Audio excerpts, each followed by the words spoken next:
NATO foreign ministers held an informal meeting in Prague to celebrate Czechia's 25th anniversary of NATO membership on May 30th-31st. The actual meeting for the foreign ministers was much more significant than Czechia's membership. The meeting was most likely the last before the NATO heads of state gathering at the Washington NATO summit in July to discuss issues around long-term funding for Ukraine and increased aid for air defense, including F-16s and more air defense systems. However, the primary purpose of the meeting was to discuss allowing Ukraine to use Western weapons donated to Ukraine against military targets inside Russia. The issue of Ukraine's weapons usage has become a more poignant issue in the last few weeks after Russian forces attacked Kharkiv, which included the use of artillery firing within the borders of Russia. Creating a policy around weapon use was the primary goal of this meeting. The flow of Western weapons, mainly originating from NATO countries, into Ukraine after the Russian invasion of February 2022, was initially only defensive in nature. The most important weapons arriving in Ukraine were mainly portable anti-tank and anti-aircraft missiles that played an important role in blunting, slowing, and eventually stopping the Russian army advance. After the initial success of the Ukrainian military standing up to the Russians, the West provided more and more aid, including weapons that had the potential capability to attack targets within Russia. The West decided to impose restrictions on the use of some of the weapons donated to Ukraine. The West was concerned about not escalating the war with Russia. Various statements from Western leaders, including the United States, essentially conveyed the message that Ukraine should use the donated weapons for self-defense. The leaders conveyed to the Russians that they would not allow the use of the donated weapons against targets in Russia. Western leaders also stated that they did not want a war with Russia and were only allowing Ukraine to defend itself against an illegal invasion. Ukraine was aware of the restrictions on the use of weapons and complied with the requirements, as any violation could result in the future suspension of weapons that could potentially reach the Russian border. Ukrainian manufactured weapons, along with the Ukrainian army and Russian rebels, were allowed to launch cross-border attacks. The Ukrainians have had some success using just these methods, including attacks on Moscow and Belgorod. These attacks have been morale boosters, but for the most part, the most effective weapons in the Ukrainian arsenal are those donated from the West. The Russian spring offensive has begun and is pressuring the Ukrainian forces across the front. The attack that has received the most attention has been the Russian attack on Ukraine's second-largest city. Kharkiv has received the most attention. The Russian attack seemed to be limited, but this attack, which also had limited success, was used as an example by Ukraine of how the West imposed limits on the use of donated weapons, hamstringing Ukraine. The Russian attack on Kharkiv witnessed troop movements within the Russian borders and were off-limits from a Ukrainian preemptive strike or counterattacks. More significantly than the immediate questions around Kharkiv and its security is the overall state of the Ukrainian armed forces. The deficiency of manpower among the Ukrainians, particularly due to the postponement of a new conscription law until spring, and the lack of equipment due to delays from the US and Europe, has posed challenges for Ukraine's self-defense. Western aid is now on its way, but the Ukrainians need to use the donated weapons to maximum effect to compensate for their manpower shortages and the spring and summer offensives from a large Russian army that have to be defended against. As a result, they have been lobbying for freer use of donated weapons against Russian targets in Russia.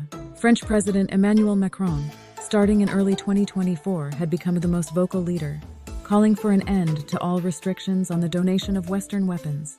Macron was the first major advocate for Ukraine's request, and he was a voice in the West promoting the cause. In recent weeks, Macron's call has received a new supporter in the form of the United Kingdom government, led by its Foreign Affairs Minister David Cameron. The decision to release restrictions on weapons use is up to the country that donates the weapons, so the unanimous consent of all NATO members is not required.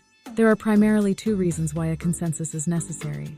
The first is that often sales of weapons to NATO members have stipulations that limit the use of advanced weapon systems.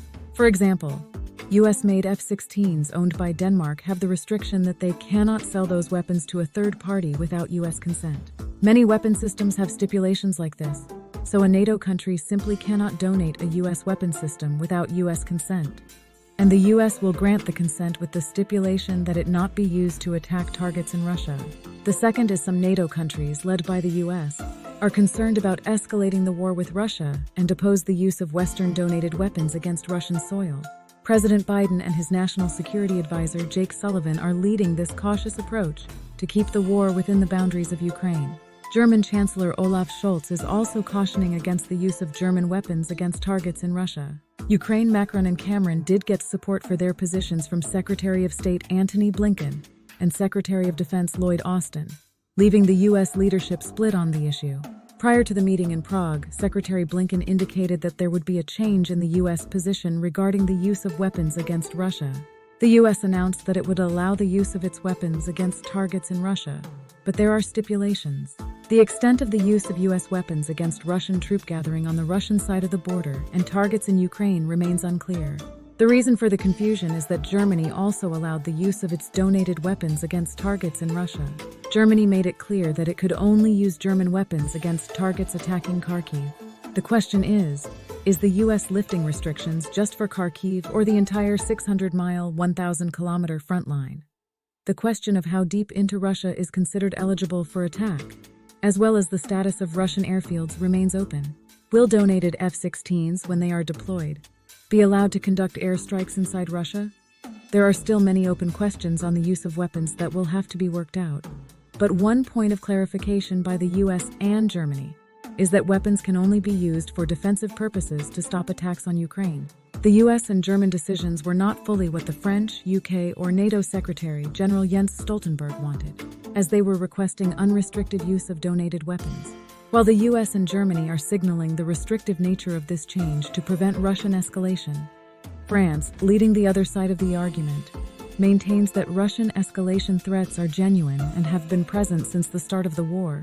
While it's arguably true, it's unlikely that Russia will simply refrain from responding when Western weapons target its territory.